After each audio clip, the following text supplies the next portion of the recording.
풍강 2023년도 3분기 실적을 스루풋 회계로 분석하고 연말 매출액, 결산기 매출액을 예측해 보도록 하겠습니다. 매출은 3.7% 감소했고 영업이익은 69.6%가 감소했습니다. 가공비 배부 재고자산 회전율은 5.2회전으로 산출되고 PBR은 현재 0.48 상태입니다. 낮은 재고 회전율 상승 실현이 필요하다. 이렇게 분석 결과 견해를 말씀드릴 수 있겠습니다. 구독, 좋아요 부탁드리고 1.5배속을 보시기 바랍니다. 원가회계 손익으로서 매출이 713억 원을 달성해서 전년 동기보다 3.7% 감소했어요. 그런데 이 회사의 결산기는 2023년 9월 1일부터입니다. 그러니까 이게 2024년도 3분기라고 얘기해야 될지 2023년 3분기라고 얘기해야 될지 5월 말이 3분기가 끝나는 시점이 되겠어요. 일단은 2023년도에 시작했으니까 2023년도 3분기라고 표현을 했습니다. 결산기가 1월부터 12월 말이 아닌 경우에는 조금 헷갈릴 때가 있어요. 어떻게 불러야 되는 건지 잘 모르겠네요. 재고가 줄었음에도 불구하고 가공비 배부 재고 자산은 또 증가했습니다. 많은 기업들이 이렇게 되는 게 원가 회계 손익으로는 이익이 좀 더 나오는 거로 산출이 되지만은 실제 재고이기 때문에 경영성과 이익은 아닌 게 될 그 재고 증가분만큼은 실제 이익은 아니라 이런 얘기가 되겠어요. 매출 총이익률 3.6% 떨어졌고 영업이익 15억 원으로서 68.8%가 감소했습니다. 이 회사는 너트 볼트 및 스크류의 제조 판매를 주로 하고 있고 자동차 부품 제조로 소개가 되어 있습니다. 스루풋 회계로 분석한 결과는 매출에 비례하는 매출 재료비는 342억 원으로서 1.9%가 감소했어요. 매출 감소보다 적게 감소해가지고 플러스 1.8% 차이가 나기 때문에 여기서 우리는 원재료 및 상품 매입 가격이 상승했다라고 1차 추론을 해볼 수 있겠습니다. 수루풋율 0.9% 하락했고 운영경비 2.2% 증가했습니다. 그 결과 TOE 생산성 1.03으로서 0.08포인트가 하락했고 수루풋 영업이익은 12억 4,200만 원으로서 69.6%가 감소했고 원가회계 영업이익보다는 2억 6,500만 원이 적은 수치입니다. 이것은 가공비 배부 재고자산이 증가했기 때문입니다. 재고자산 내역을 보면은 상품 제품 제공품 가공비 배부 재고자산이 5억 7,900만 원 증가했습니다. 이래서 원가회계상으로는 재고 이익이 발생을 한 거고 5억 7,900만 원에서 가공비율을 뺀 금액이 이 스루풋 회계 영업이익과의 차이액이 되겠습니다. 미착품이라는 게 없었는데 미착품이 한 1,000만 원 정도 처음 계상이 됐습니다. 전체적인 재고로는 10억 6,300만 원이 증가했고 또 원재료도 이 가공비 배부 재고자산 그런 수준으로 5억이 증가를 해서 크게 10억이 합쳐가지고 10억이 증가한 것으로 이렇게 되어 있습니다. 비용의 성격적 분류 내용은 재고자산의 변동은 마이너스는 재고가 증가했다는 뜻이고요. 또 원재료 사용 및 상품의 매입액이라고 표현이 되어 있습니다. 마이너스 3% 감소했고 AB를 더한 매출원가 재료비는 0.6% 감소, 운영경비는 2.2% 증가했어요. 운영경비 358억 6천만 원에서 판매관리비 67억 원을 뺀 291억 5,200만 원이 공장 가공비가 되겠습니다. 이게 총 제조 비용의 46%로서 1.3% 증가했고 재료비는 그 54%, 1.3% 하락했습니다. 여기에서 그 원재료 및 상품 매입 가격이 하락했다고 추론을 할 수 있는데 1차 추론과는 모순이 되죠. 1차 추론은 상승했다고 나오는데 이렇게 이제 모순이 나오면은 이제 조금 헷갈리기 시작합니다. 어쨌든 재고 자산의 증가맥을 검증을 해보는 것이 재고 자산 회계 투명성의 검증의 방법으로 제가 개발을 한 거고요. 일본은 그 재고자산 명세에 의해서 한 거고, 그래서 차이가 1,000만 원 나오는데, 그래서 이거로 봐서는 미착품을 뺀 거, 그 금액이라고 봅니다. 마이너스 1은 단지 단수 차이일 거고요. 그런데 똑같은 기준으로 한다고 하면은 2억 600만 원이 전년도에는 그 차이가 납니다. 요게 요만큼 또 불투명하다 이렇게 볼 수 있겠어요. PT 총 제조 비용 똑같은 동일한 금액으로 차이가 나고요. 이 현금 흐름표 기준 전체 재고자산의 증가액은 일치를 합니다. 재고자산 평가 손실액을 빼주면은 일치를 합니다. 운영경비로서 인건비가 114억 원이 집행이 됐는데 8.5% 증가했고 직원 수는 6명이 감소했어요. 평균 연간 임금은 6,300만 원으로 예상이 됩니다. 전년 동기 대비 12.2% 인상이 되는 것으로 그렇게 예상이 됩니다. 노동 생산성 떨어지고요. 그 다음에 노동 분배율이라는 거 좀 올라갔습니다.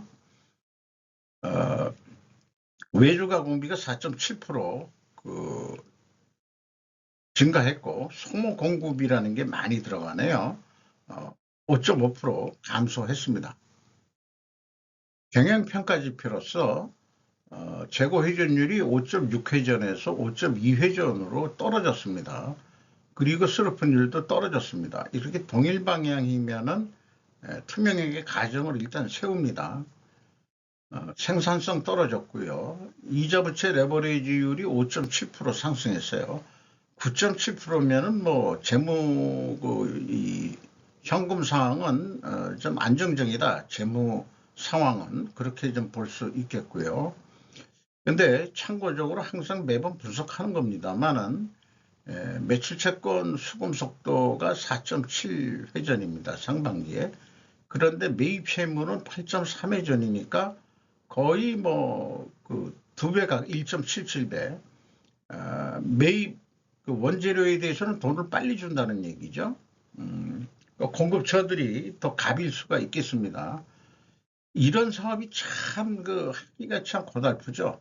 물건을 사면서도 좀 아쉬워하면서 사야 되고, 그 다음에 이제 완성차 메이커나 또 중간 또 뭐 다른 자동차 부품 공급사를 또 공급한다고 그러니까 속된 말로 물건 사면서도 좀 아쉬운 소리 해야 되고 납품하면서도 좀 아쉬운 소리를 하는 그런 업종이 되겠네요.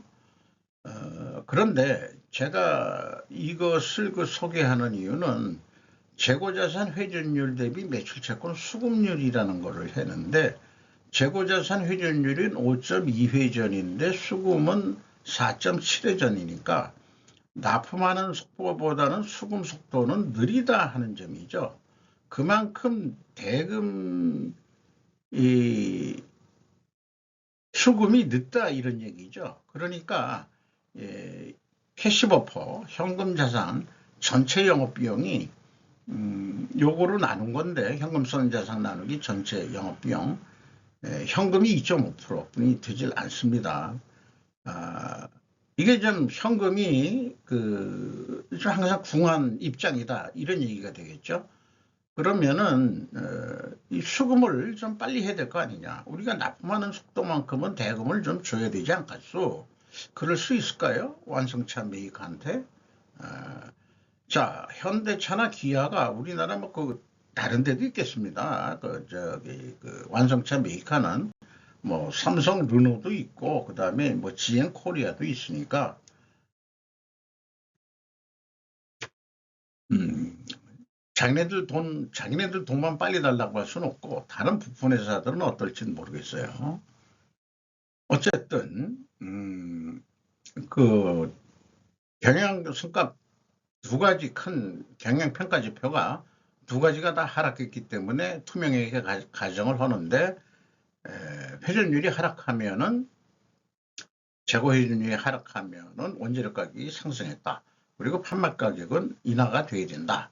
이렇게 입증을 해야 될 겁니다. 또 하나 필연적으로 존재할 다른 결과가 있다 그러면은 수량으로 산출해서도 재고가 좀 많이 증가했다. 그래서 재고 회전율이 하락했다라고 입증을 해야 될 겁니다. 그런데 회사는 원재료가 상승했느냐 하면은 상승한 것 같긴 하는데 단가로 표현은 안 했어요. 이런 표현을 하고 있습니다. 원재료 가격 추이에 대해서 포스코, 현대제철에서 수입 철광석으로 생산한 선재를 세아특수강, 현대종합특수강, 동인산업 등에서 규격별로 가경하여 회사의 원재료로 공급하고 있기 때문에 국제 원재재 가격의 상승이 바로 회사의 원재료 가격 상승으로 이어지고 있습니다. 그러니까 올랐다는 얘기를 하는 것 같은데, 근데 철강제 가격이 포스코라든지 현대제철 가격이 좀 내려간 거로 알고 있는데요. 참 이런 것들이 이제 문제예요. 이렇게 왜 추상적으로 설명체로만 할까? 그냥 밑에처럼 제품 가격. 근데 이제 노트도 이 대표 규격을 했대는데, 물건 원재료도 중량으로 톤 단위로 사온다면은 판매 가격은 킬로그램으로 다 환산해가지고 단가 산출하면 될 거 아니냐. 납품할 때도 아마 킬로그램으로 하지 개별 단가 하는 안 할 것 같은 기분이 들어가거든요. 음, 키로에 얼마? 그러면은 이런 것들은 볼트노트 같은 경우에는 이 싸놓고 작업하는 거죠. 싸놓고. 그래서 일반적으로 볼트너트 통이 작업하는 이 조립 공정에 완성차 메이커라면은, 그 벽면이라든지 그 측면에 그 볼트너트 통들이 다 비치되어 있을 거예요. 그러면 그게 비는 속도에 따라서 갖다 채워 넣어줘야 되는 거. 그런 것까지 해야 될지도 모르죠. 어, 어, 그렇습니다. 그런데 이 판매 가격은 또 올랐어요. 5.3%. 그러면 이것도 안 맞아 떨어집니다. 지금까지 얘기한 거는 자, 1차는 원재료 가격이 상승이고 2차는 원재료 가격이 하락으로 추론이 되고 모순이 되고 그리고 두 가지는 회전율은 하락했고 수로분율이 하락했으니까 투명하게 가정을 하는데 그러면은 입증을 하려면 원재료 가격 상승하고 판매 가격 상승해야 된다. 근데 원재료 가격 상승은 추정이 되는데 판매 가격은 거꾸로 상승이 됐다. 그러니까 입증이 안 된다. 그러니까 어, 그 공시를 하라 그래 놓고 입증을 할 만한 그런 데이터들은 아니다라고 얘기할 수밖에 없는 거죠. 왜 영업이익이 하락했는지 합리적 추적에 걸림돌들이 있다고 볼 수 있겠습니다. 원재료 가격이 얼마나 올렸냐. 그 다음에 뭐 이런 것들이 영향을 많이 미치겠죠. 운영 경비 어차피 늘었다 하더라도, 그거는 고정비 성격으로 인식을 하게 되고, 재료비를 우선적으로 판단을 해야 된다고 봅니다. 그래서 이 3분기까지 실적으로 했을 때 2023년도 매출액이 971억 원이거든요. 그런데 요거 3분기인데 잘못됐습니다. 713억이거든요. 73% 진도를 했어요. 그러면 연말까지 97% 정도 할 것 같다. 그럼 그대로 가자. 아무래도 그 좀 뭐 다른 데보다도 납품량이 조금 떨어지는 것 같으니까 이런 얘기가 되겠습니다. 그래서 원가 회계상으로 3분기에서 연말 예측할 때는 1 더하기 20% 해버립니다. 그게 선형함수로 제가 만들어 놓은 거고요. 그러면 한 864억 정도 할 것 같습니다. 그러면은 한 18억 정도 이익이 나는 거로 3분기까지는 15억 이익이 났는데 제조원가하고 재고자산의 변동에 의해 가지고 매출원가 산출한 거고요.